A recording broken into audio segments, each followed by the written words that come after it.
Guys, I'm really happy to welcome back to the podcast Steven Mosher. He's the president of the Population Research Institute, a leading authority on China. His latest book is called Bully of Asia.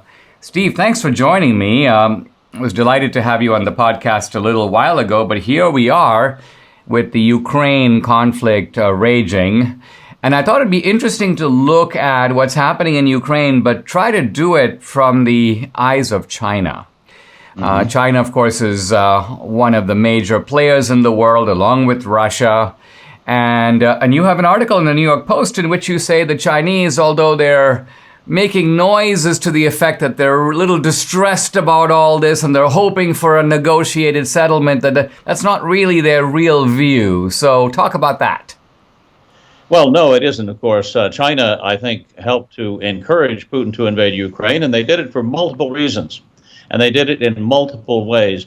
The first way they did it, is by signing 15 different agreements between China and Russia for the purchase of Russian-made goods, commodities, and oil and gas, critically oil and gas. China will be purchasing a lot of Russian oil and gas from now on. They're now going to be purchasing a lot of wheat. In other words, the very products that we may be sanctioning and are sanctioning are now being purchased by the People's Republic of China. In other words, economically, the Russians can look to China as a market for their goods, so they don't need to worry as much about Western sanctions.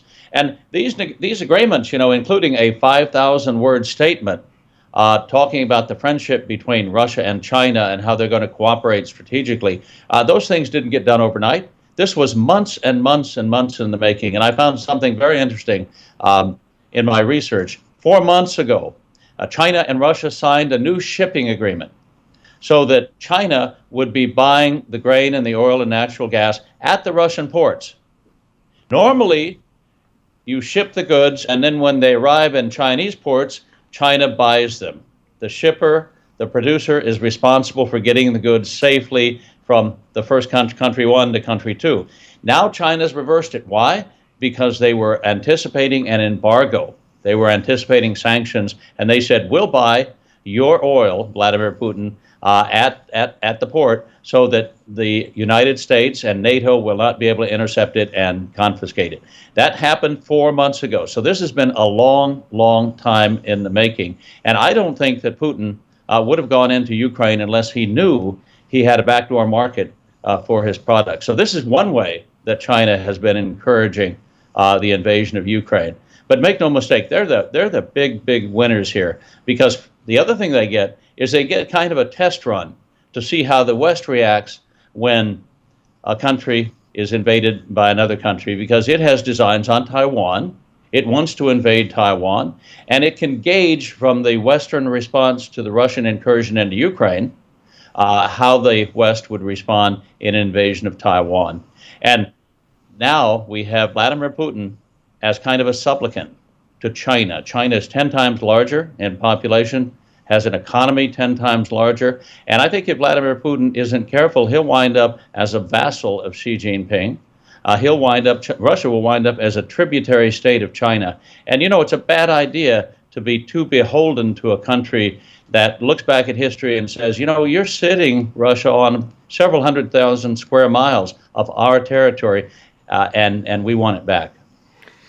I guess kind of what you're saying is that here's Russia, which is a half Asian power and a half European power. It's sort of straddling the two continents, if you will.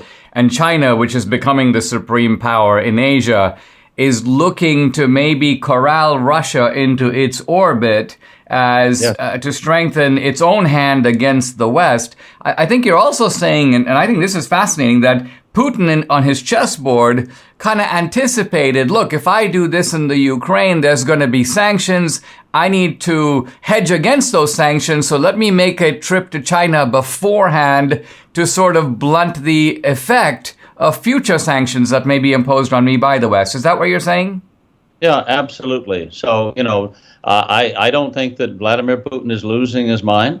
I think that this was all carefully calculated and worked out with the leaders of the Chinese Communist Party well in advance of the incursion. And as far as I know, the only request that China made because they saw this as a win-win for them all the way down the line. It would weaken the United States, distract the United States from Asia, get our NATO allies engaged in conflict in Europe, and all the world's attention would be deflected away from Taiwan and China's aggressive acts towards that island and maybe other places. So they immediately signed on. They immediately decided to help Vladimir Putin. Their only request was, please don't invade until after the Winter Olympics are over.